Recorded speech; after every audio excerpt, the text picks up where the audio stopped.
Welcome back to Takeout, the Takeout Tavern. Remember, kids, it's always coffee for me. I keep my wits about me, but it's political panel time. Republican strategist T.W. Arrighi, Democratic strategist Matt Bennett. Matt, you are of the Democratic centrist persuasion. I know you have thoughts on Graham Platner. Unload, please. I've got a lot of thoughts. You know, who could possibly have seen this coming other than basically everyone? And yet, people told themselves something that they had reason to believe and probably knew in their gut was false. Why do people do that? Every light was blinking red. People like us were shouting this from the rooftops. This guy is trouble.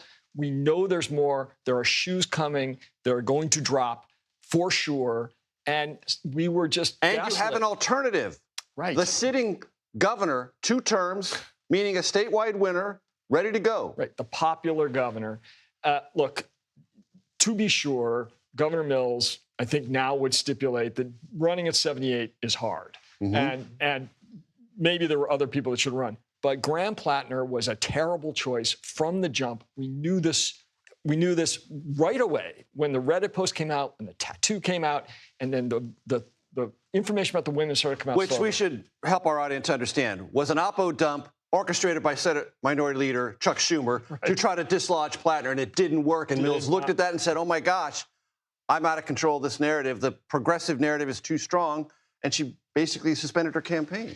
She did, but I think it's important to emphasize, like, a lot of this was nationalized. There were these, national voices, Bernie Sanders and Elizabeth Warren and a bunch of podcasters and others who were coming in and saying, this is the guy, look how authentic he is. He wears plaid shirts. He must be a working class guy, even though he went to a private school and his dad was a lawyer. And it was all made up. And now we're reaping the consequences. Jump in on this, TW. I know you have thoughts.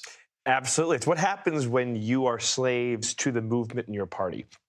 Republicans saw it in 2010, and we nominated a crop of really bad candidates that lost some races. To win statewide races in the Senate. Correct. The difference is they weren't as bad as this. And we're seeing this not just with Graham Platner, but it's the socialist candidates that are winning across the country. Just today, a gubernatorial candidate in Milwaukee, a gubernatorial candidate in Wisconsin, had to apologize because she called in what she thought was an anti-Semitic hate display.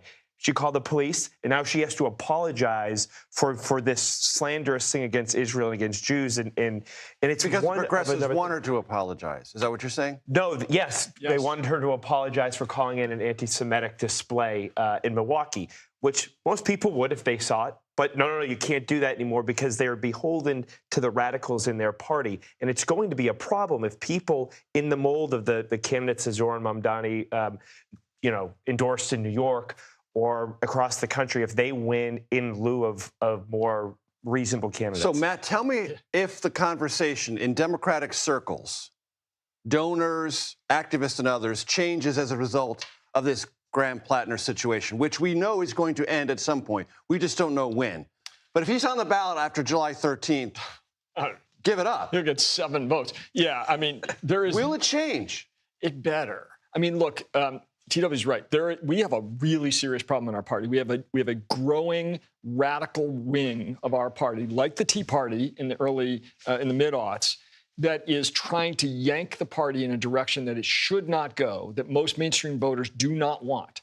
What happened with the Tea Party ultimately is they found a charismatic leader, and then the party just turned itself inside out, and now it looks that charismatic leader, in case you're wondering at home, that would be Donald Trump. Exactly. And now it's not the party of Reagan. It's not the party of Paul Ryan anymore. It's this... Or Kevin McCarthy, even. Exactly. But it's important to note here that the Tea Party started, pretty organically. The Rick Santelli rant, the we want less government, we want less spending. It started really well. And then you get these movement candidates like, well, they're with us on taxes, they're with us on cutting spending, vice versa. On the Democratic side, they're with us on universal health care, they're with us on whatever, and we'll overlook the other stuff because it's probably not that bad. Right. Well, Trump had X, Y, and Z on his record. You aren't Donald Trump. No one knows who you are. You haven't been in the private eye for 40 years. More broadly, gentlemen, is there something that has to be reevaluated about this magic term, authenticity? Yes, it absolutely. I mean, it has just become ridiculous. Like the guy who's doing the best in Senate races for Democrats right now is Roy Cooper. Right. The guy was like born in a blue blazer. He's